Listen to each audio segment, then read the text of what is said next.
Bonjour à tous, aujourd'hui nous allons voir comment remplacer le tube ici d'une pompe péristaltique donc sur une régulation hydro OFP 27.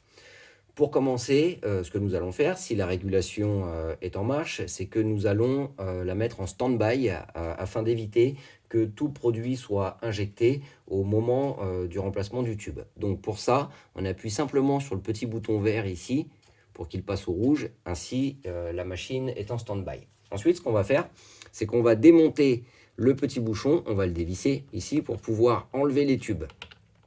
Voilà, comme ceci. On enlève les tubes de la petite tétine, comme ceci. Ce que je vous conseille de faire, c'est de prendre un petit seau d'eau et de faire tremper ces tubes, les extrémités de ces tubes, donc dans le seau d'eau afin d'éviter, excusez-moi, toute fuite de produit. On enlève l'autre. Voilà, impeccable.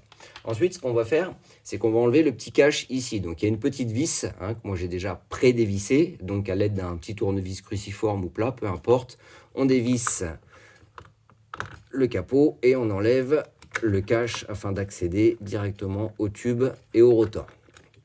Voilà. Là, de cette manière-là, on voit mieux le tube. Et vous voyez qu'à gauche, sur chaque pompe, ici, on a l'aspiration, donc qui provient de votre bidon de produit, donc là, d'hypochlorite de sodium, de chlore, ici pour le pH-. Et ici, sur la partie droite, c'est le produit qui ressort de la pompe pour aller jusqu'à vos canules d'injection et qui va se retrouver ensuite dans vos bassins. Voilà. Pour ça, on va commencer toujours par retirer le côté aspiration en premier. Là, c'est enlevé. Vous ferez bien attention. Il y a un sens pour le remontage. Donc, vérifiez bien un petit peu le sens, de ne pas vous tromper. Une fois qu'on a fait ça, on va simplement, avec ses doigts, tourner le rotor et tirer légèrement sur le tube pour pouvoir l'extraire de son logement. Une fois qu'on a fait ça, hop, le tube est tout simplement enlevé. On prend son nouveau tube. On place le rotor, regardez bien, on va placer le rotor à environ 10h10, 11h10 à peu près. Là, on replace toujours en commençant par le côté aspiration et en remettant dans le bon sens, dans le petit logement ici. On vient le placer là, comme ça. Et ensuite, on retourne tout simplement le rotor. Hop, voilà, en poussant tout simplement sur le tube pour pouvoir le replacer dans son logement et replacer la partie de droite. Voilà, votre tube est ainsi remis. Là, on peut tout simplement remettre le cache, comme ceci. Hop, on resserre avec son tournevis. On replace ces tubes donc dans le bon sens, attention à gauche, donc l'aspiration du produit, qui vient donc, c'est le tube qui est dans votre bidon de produit. On le replace, on vient resserrer,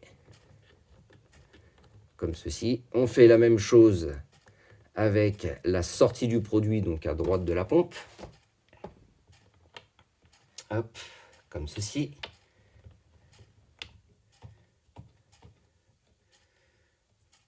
Voilà.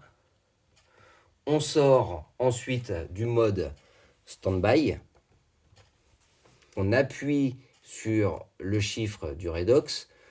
On tombe sur cette page paramétrage voie avec le petit dessin de la pompe qui représente donc la pompe péristaltique. On appuie dessus et nous allons faire un amorçage. Ça va permettre de bien replacer le tube et voir également si le produit monte bien et s'il n'y a pas de fuite.